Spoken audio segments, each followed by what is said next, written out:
Salut à tous, aujourd'hui une vidéo qui concerne le travail du vin, puisque je viens d'aller chercher bien quelques tonneaux, quelques fûts de chêne. Alors je suis allé chercher ces tonneaux à la tonnellerie de Champagne, donc chez Jérôme Viard, et je voulais vous expliquer un petit peu justement en quoi ça consistait et bien qu'est-ce qu'on allait faire avec ces tonneaux. Voilà. Donc là, écoutez, je vais décharger les tonneaux. Il y en a 6. Vous avez donc les tonneaux qui sont ici et puis les supports pour les poser. Allez, c'est parti, je décharge.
Alors ça fait un peu de bruit, on est en train de changer, je vais vous emmener rapidement.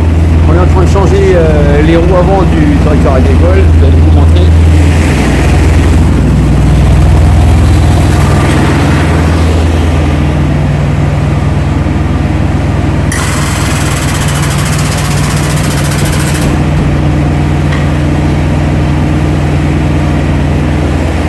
Voilà, les roues étaient assez usées. Donc il devenait urgent de changer les roues. Voilà, donc revenons au fût. Donc les fûts sont déchargés justement avec ces supports en galvanisé. On a l'avantage de pouvoir les surélever comme ceci. Donc il y en a 6 et c'est assez pratique. Voilà, donc je vais maintenant préparer l'intérieur et puis on va aller mettre un bon coup de ronçage, un bon coup de vapeur pour décoller un petit peu le peu de tarte qui est extrait dedans puisque c'est des fûts d'occasion. Et ensuite je vous expliquerai à quoi vont servir ces tonneaux.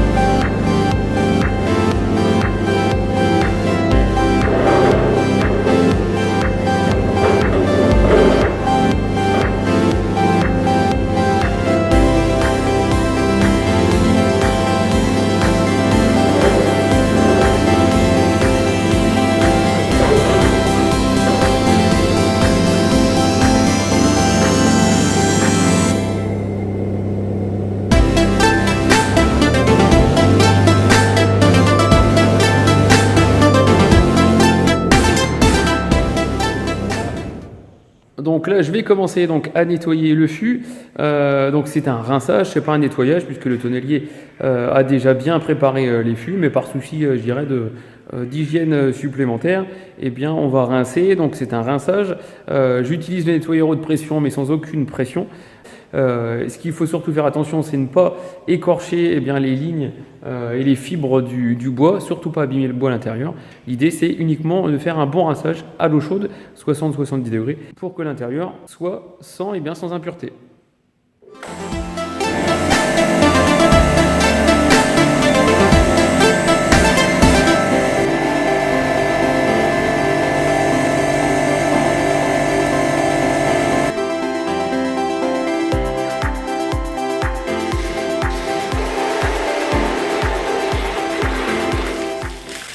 Donc allez, c'est parti, j'en ai encore 4 à faire et après on va voir le remplissage.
Alors voilà, j'ai terminé les fûts. Pour vous montrer justement, j'ai bien fait de rincer. On avait ces petites choses-là. Donc ces petites choses-là, je ne sais pas si j'approche un petit peu. Voilà, donc c'est du tartre tout simplement, puisque c'est des fûts d'occasion qui ont eu des vins blancs dedans, des vins blancs de Bourgogne.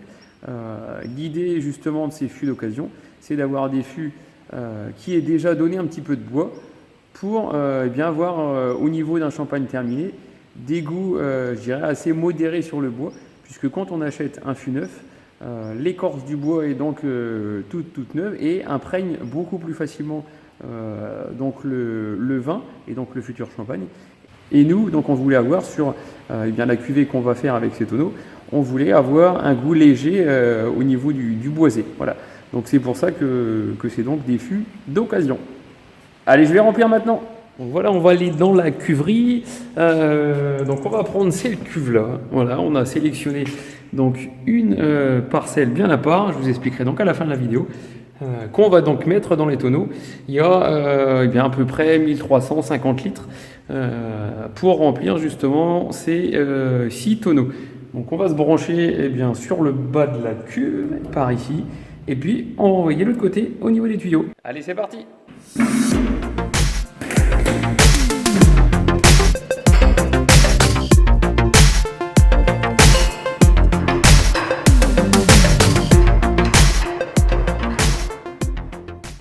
Voilà, donc là, les tonneaux étaient retournés, donc je vais bien les remettre dans le bon sens et surtout, il faut bien les mettre droit pour pouvoir ensuite les remplir vraiment au ras-bord.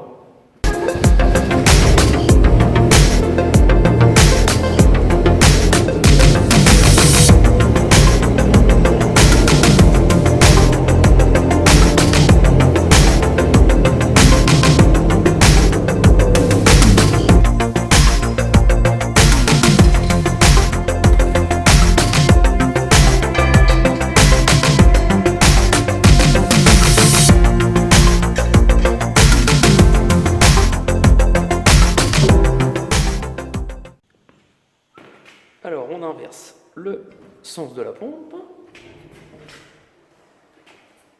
Voilà. Et on met en première vitesse pour y aller tranquillement.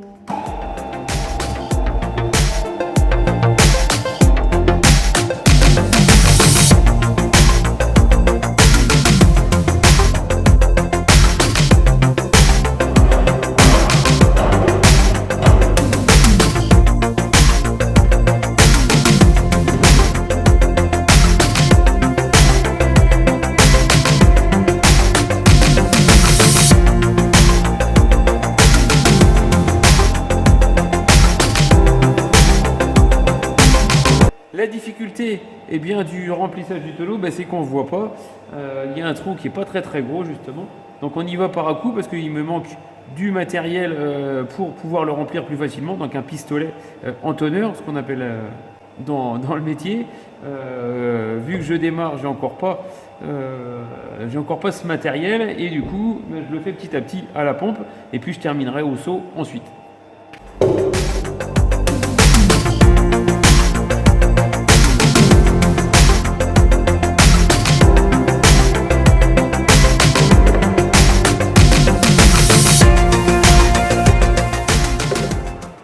Voilà, donc je vais terminer au seau, ça ira mieux plutôt que de renverser.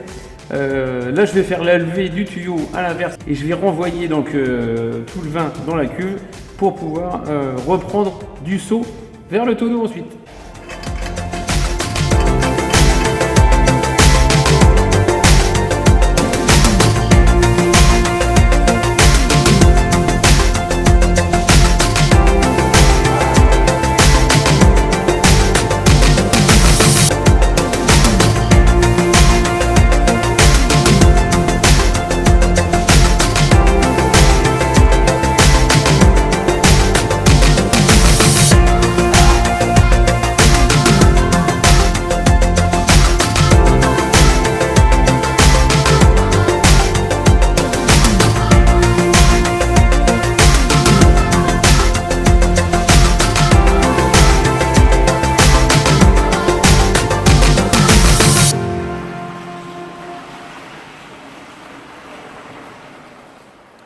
Donc ça y est, la mise en fût est donc est bien terminée. Donc vous l'avez vu, on a terminé le remplissage parfait au seau. C'est toujours comme ça, je dirais sur un tonneau. Donc le travail en tout cas en tonneau est plus important que sur une cuve classique. Donc je vais maintenant vous expliquer. Alors petit détail, donc j'ai mis ce petit morceau de plastique. C'est ce qu'on appelle une bonde aseptique. Eh bien, ça sert à protéger le dessus du vin, donc à l'intérieur du tonneau, le dessus du vin, puisque comme le bois c'est un matériau naturel, ça permet au vin de respirer, mais du coup il s'évapore un petit peu. Et eh bien, si on est un petit peu limite, je dirais, de temps en temps au remplissage, ce qu'on appelle le houillage, cette petite bonde, donc il y a un petit peu de SO2, un petit peu d'eau tout simplement. Donc cette petite bonde permet de protéger le dessus du vin, principalement en oxydation. Donc voilà, donc je vais vous expliquer donc tant attendu ce qu'il y a dans ces fameux tonneaux. C'est une cuvée que l'on va faire et qu'on va sortir dans 3-4 ans. On va voir un petit peu comment elle évolue. Mais c'est donc la cuvée, donc l'icône de notre maison. Une cuvée qui s'appellera l'or de Fèvre. C'est un petit jeu de mots associé d'une part au travail en bois et puis donc à notre nom. Cette cuvée, donc on en a déjà fait en 2015 et en 2016. Et puis donc là, on refait une nouvelle édition et on a choisi une vigne bien spéciale. Cette vigne cette année, c'est une vigne qui a subi le gel. Donc on avait 25% de rendement en moins sur la parcelle. Et du coup, on avait une concentration super intéressante en arôme, en sucre, une bonne proportion d'acide pour laisser justement cette cuvée vieillir un petit peu. Mais voilà, donc on a choisi une parcelle bien précise qui va permettre justement de réaliser cette cuvée haut de gamme, donc qui sera l'icône de notre maison. Donc cette cuvée sera différente puisque le bois va permettre d'amener un petit peu plus de complexité, amener un petit peu plus de gras, un volume, je dirais, d'arôme un peu différent, un petit peu plus subtil encore. Et ça, c'est le bois, c'est l'élément naturel justement qui donne cet esprit à la cuvée. Alors on ne peut pas tout faire comme ça puisque c'est un travail bien plus important, comme je vous le disais. Il faut vérifier très régulièrement, 2 à 3 fois par semaine, le niveau de remplissage puisque ça s'évapore beaucoup. Il faut ensuite réaliser, je vous l'expliquerai dans une prochaine vidéo, ce qu'on appelle des bâtonnages, c'est-à-dire remuer un petit peu les lies qui sont au fond, donc les remélanger un petit peu pour qu'elles soient en suspension et qu'elles donnent un petit peu de goût supplémentaire. Donc voilà, c'est une cuvée, donc on va avoir sur un vieillissement un petit peu plus long. Et donc il faudra un petit peu plus de patience pour la déguster. Voilà, donc c'était une vidéo qui change un petit peu. Alors vous voyez justement en accord avec les saisons, ça fait à peu près 3 semaines où on s'occupe vraiment de la cuverie. On s'occupe des futures cuvées. On va, je l'espère, retourner un petit peu aux vignes la semaine prochaine, mais le temps qu'on a depuis un mois eh bien, est assez pluvieux. Mais en tout cas, c'était pour vous montrer aussi, depuis un mois, la facette de la vinification et tout ce qu'il y a à faire au niveau eh bien, des vins. C'est ce qui est hyper intéressant dans ce métier de vigneron, à la fois dans les vignes, à la fois sur le vin et à la fois dans bien d'autres domaines que vous découvrez sur les vidéos. Mais en tout cas, voilà, la vinification, c'est une partie très très intéressante où on découvre l'aboutissement eh bien, du travail de la vigne, et c'est ce que je voulais vous faire découvrir. Donc n'hésitez pas à nous poser plein de questions, j'y serai là pour y répondre sans aucun problème. Voilà. Mais écoutez, je vous remercie de nous suivre, n'hésitez pas à mettre un petit like ou à vous abonner à notre chaîne, ça nous fera très très plaisir. Voilà, je vous dis à bientôt, salut!